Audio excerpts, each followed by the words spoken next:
Aren't they doing a great job so far?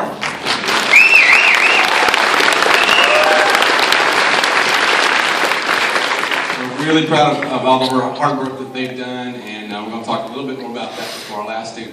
But this third piece we're going to play for you, I wanted to kind of tell you a little bit about. It's got a story behind it. It's called Colliding Visions, and Mr. Balmages, he's a great composer, writes just tons of wonderful music for young bands, and I actually had the pleasure of meeting him a couple of summers ago, just one of the nicest guys ever, and just has a huge heart for arts and for music and how important it is for our young people to be a part of.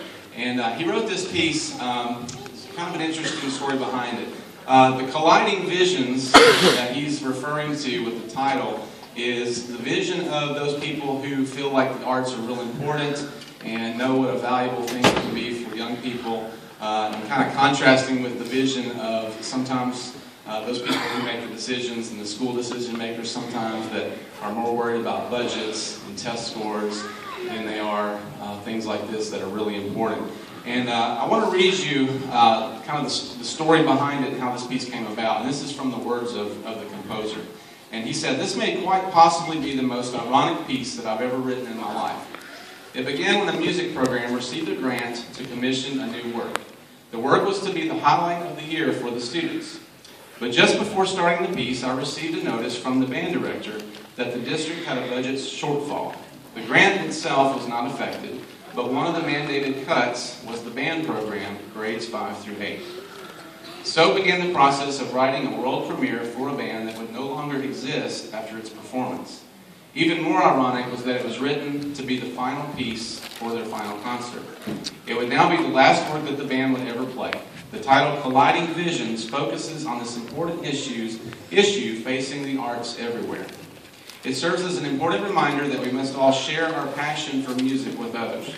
When people look to cut funds, we should state with a firm and unified voice that it should not be from the arts. The arts are crucial to our culture and our own well-being. And parents, we want to kind of use this as a reminder that never take this for granted what we have when we have music in schools. It's such an important thing. And take the time to thank your administrators, your principals, your school board members, your superintendent for allowing this. Because there are still, believe it or not, in this country, there's school districts everywhere that this is not a part of.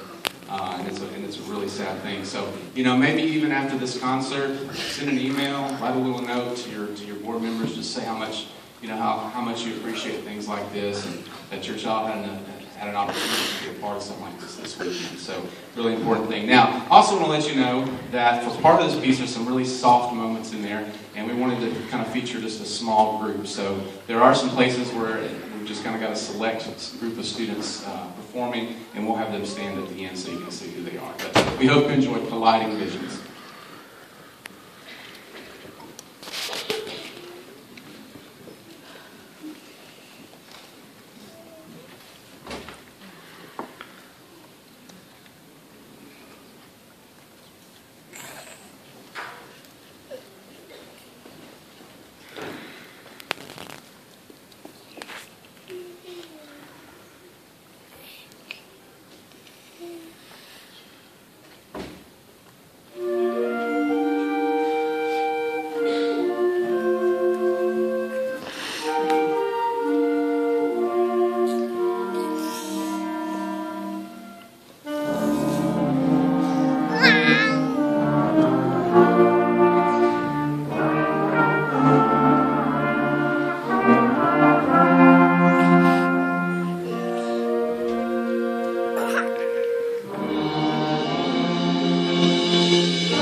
before we play our final selection, I just want to say a few more words about these students. You know, what's fun about doing something like this is normally in band classes at school, we take anywhere from 3 weeks to 3 months sometimes to prepare one concert. And these students started on Thursday night and have put all this together since that time. So let's give them a round of applause.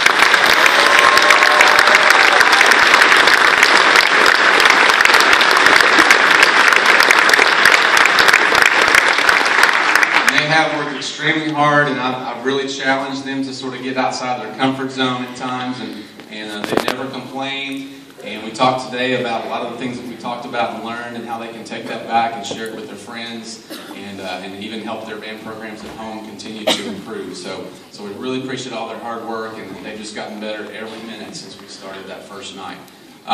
Parents, I want to thank you for encouraging your child to be a part of what I firmly believe is one of life's most worthwhile activities, and that's being a part of music and being a part of band.